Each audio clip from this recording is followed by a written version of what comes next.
मोहतरम दोस्तों, अस्सलाम वालेकुम वरहमतुल्लाहि वबरकातुहू। दोस्तों, रमज़ान कोई आम महीना नहीं है। ये वही महीना है जिसमें कुरान नाजिल हुआ। रमज़ान का महीना वो है जिसमें कुरान उतारा गया, जो लोगों के लिए हिदायत है। सोचिए, जब खुद अल्लाह ताला इस महीने की खासियत बयान कर रहा है, तो क्या हम इसे सिर्फ खाने पीने और सोने का महीना बना दें? दोस्तों, रसूलुल्लाह सल्लल्लाहु ताला अलैहि वसल्लम ने फरमाया, जिसने ईमान और सवाब की नीयत से रमज़ान के रोज़े रखे, उसके पिछले गुनाह माफ़ कर दिए जाते हैं। लेकिन आज कितने घर ऐसे हैं जहां रोज़ा तो है मगर बरकत नहीं है, इफ्तार की दावत है मगर सुकून नहीं है, तरावी का नाम है मगर दिल में नरमी नहीं। क्यों? क्योंकि दो ऐसी गलतियां हैं जो घर की बरकत को रोक देती हैं। आज हम उन्हीं दो गलतियों पर गहराई से बात करेंगे। प्यारे दोस्तों, आइएगा। पहली बड़ी गलती नंबर 1, घर में नमाज और कुरान की लापरवाही। दोस्तों, रमज़ान में सबसे पहले जो चीज़ घर में होनी चाहिए वो है नमाज। दोस्तों, जो मेरी याद से मुंह मोड़ेगा, कुरान सूरह ताहा, जो मेरी याद से मुंह मोड़ेगा उसकी ज़िंदगी तंग कर दी जाएगी। अगर घर में अल्लाह का जिक्र नहीं होगा तो बरकत कैसे आएगी? दोस्तों, नमाज बेशर्मी और बुराई से रोकती है। अगर हमारे घर में फज्र कज़ा हो रही है, ईशा और तरावी छोड़ दी जाती है, कुरान सेफ में रखा है, पढ़ा नहीं जाता, तो समझ लीजिएगा बरकत धीरे धीरे उठ रही है। अपने घरों को कब्रिस्तान मत बनाओ।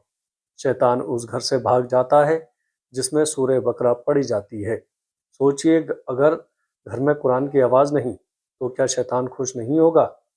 प्यारे दोस्तों, सबसे बेहतर तुम में वो है जो कुरान सीखे और सिखाए। अगर रमज़ान में भी कुरान नहीं पढ़ा तो कब पढ़ेंगे? इसके असर सुनिए। बच्चों में नाफरमानी होती है, घर में झगड़े होते हैं, दिल में सख्ती होती है, दुआ कबूल नहीं होती। कुरान सूरह बकरा, दोस्तों, तुम मेरा जिक्र करो, मैं तुम्हारा जिक्र करूँगा। अगर हम अल्लाह को भूलेंगे तो मदद कहाँ से आएगी? दूसरी बड़ी गलती नंबर 2, गुनाह का माहौल घर में रहने देना।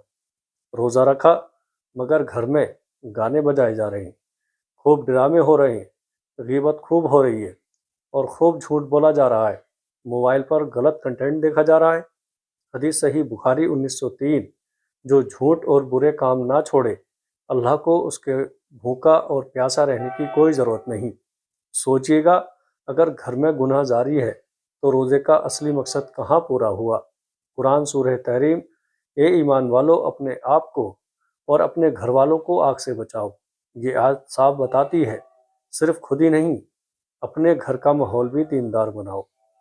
हदीस मुस्लिम 2564, मुसलमान वो है जिसकी ज़बान और हाथ से दूसरे मुसलमान सुरक्षित रहें, महफूज रहें।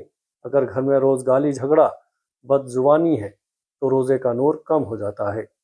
रमज़ान का असली मकसद, कुरान सूरह बकरा 183, ताकि तुम परहेजगार बन जाओ।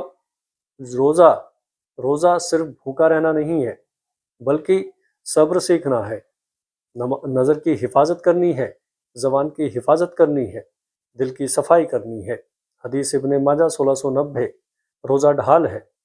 अगर घर गुनाह से भरा है तो ढाल में छेद हो गया है। प्यारे दोस्तों, सहाबा का तरीका समझिएगा, सुनिएगा। सहाबा इकराम रमज़ान में कुरान ज़्यादा पढ़ते, घरों में इबादत बढ़ा देते, दुनिया के काम कम कर देते। तारीखी रिवायत, हज़रत उस्मान रज़ी अल्लाह ताला अन्हु एक दिन में पूरा कुरान पढ़ लेते थे। हदीस बुखारी 6, जिब्रील अलैहिस्सलाम हर रमज़ान में नबी सल्लल्लाहु ताला अलैहि वसल्लम के साथ कुरान का दौर करते थे। अगर रसूल सल्लल्लाहु ताला अलैहि वसल्लम खुद कुरान का एहतमाम करते थे तो हम क्यों लापरवाह हैं? घर को जन्नत जैसा बनाने के अमल, फजर के बाद 10 मिनट तिलावत करें, इफ्तार से पहले दुआ करें, घर में गाने बंद करें, बच्चों को छोटी सूरह याद करवाना शुरू करें, एक दिन मोबाइल नहीं चलाएं। हदीस तिरमिजी 3506, दुआ इबादत का दिमाग है, ख़तरनाक अंजाम।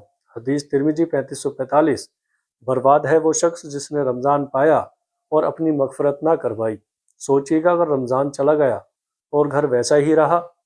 कुरान सूरह ज़ुमर, दोस्तों, अल्लाह की रहमत से मायूस ना हो, दरवाज़ा भी खुला है।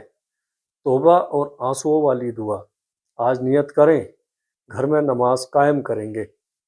कुरान रोज़ पढ़ेंगे, गुनाह का माहौल ख़त्म करेंगे, बच्चों को दीन सिखाएंगे। हदीस मुस्लिम 2675। अल्लाह अपने बंदे की तौबा से बहुत खुश होता है। या अल्लाह हमारे घरों को नमाज से भर दे, हमारे दिलों को कुरान से रोशन कर दे, रमज़ान को हमारे लिए मगफ़िरत और जहन्नम से निजात का ज़रिया बना दे, हमारी औलाद को नेक बना दे, हमारे घरों से गुनाहों का माहौल ख़त्म कर दे। आमीन या रब्बुल आलमीन। वीडियो अच्छी लगे तो दोस्तों में शेयर ज़रूर करिएगा। अस्सलामु अलैकुम व रहमतुल्लाहि व बरकातुहू।